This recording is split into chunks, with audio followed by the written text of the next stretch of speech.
Now, normally I like to kick things off with a bit of domestic politics, but let's be honest, there is really only one story going on at the moment, and that is the continued reverberations from the attempted assassination of former and now even more likely future President Donald J. Trump.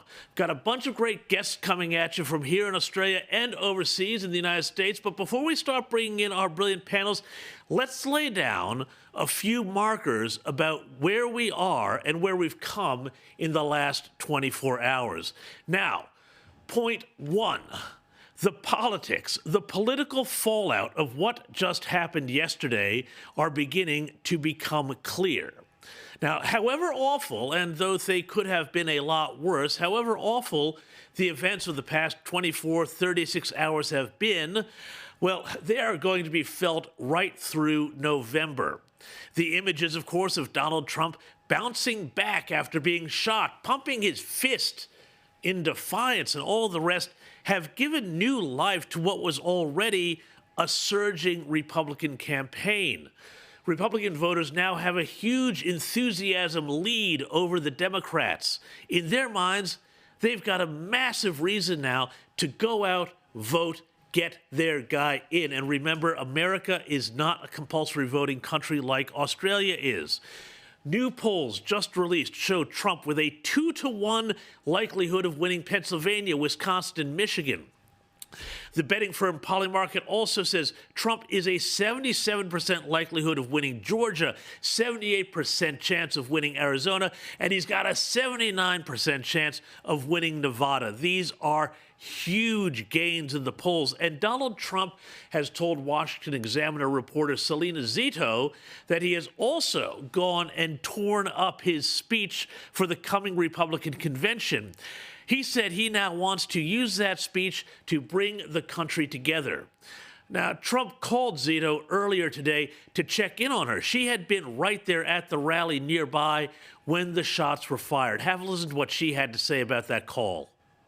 And I asked him if I could interview him, just talk to him about those moments and about how this changed him. And that's when he said, well, I was going to do a speech that was going to be a real humdinger. I think those were his exact words. But, you know, everything changed in that moment. He said he was going to focus on bringing the country back together. He thought that it was very, very important that in that moment, when that happened to him, he understood this is what what he wants to do, what he's supposed to do. And you know what? I think it's going to be a real humdinger one way or the other. So that's going to be one to watch Friday, our time here in Australia. And just a reminder, by the way, I'll be bringing you a heap of convention coverage Friday night at 8 p.m. here on the U.S. Report. But before that, Trump also, in that call with Salena Zito, reflected and shared a bit of what that moment was like, where he stood up and raised his fist and what that meant and why he did that. It wasn't about him at that moment. He wanted to project to those people, and he says he loves these people, and they are the backbone. This is a Rust Belt area. This is a blue-collar, white, working-class, mostly crowd, and he wanted to project to the. He thought it was important to project to the country in that moment that everything was okay. That he was okay and the country was okay, and I thought that was really fascinating. Look, I don't want to make too big about a deal about this, but remember, Donald Trump is a guy who could have stayed just being a rich property developer who was also a pop TV celebrity. And now, because of what he wants to do for the country, he is getting shot at, again, because of his vision for America.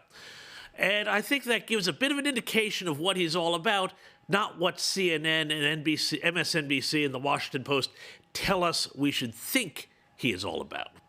It's a hell of a thing. And meanwhile, on the Democrat side of the politics, well, I reckon all of that talk since the assassination attempt about Biden stepping out of the way for Kamala Harris, all over, done.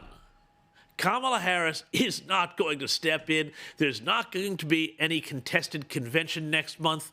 According to multiple reports, Democrats are pretty much resigned now to a second Trump term, because what happened in Pennsylvania Saturday night local time has changed the race and made it, at least for the moment, all but irrecoverable for the left. Things can change, but that's where we are.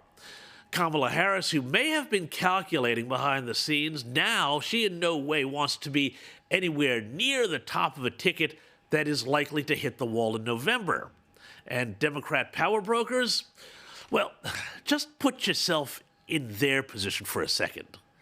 Do you think they have any appetite for sticking a black woman on the ballot and having her lose 40 or 45 states in a landslide?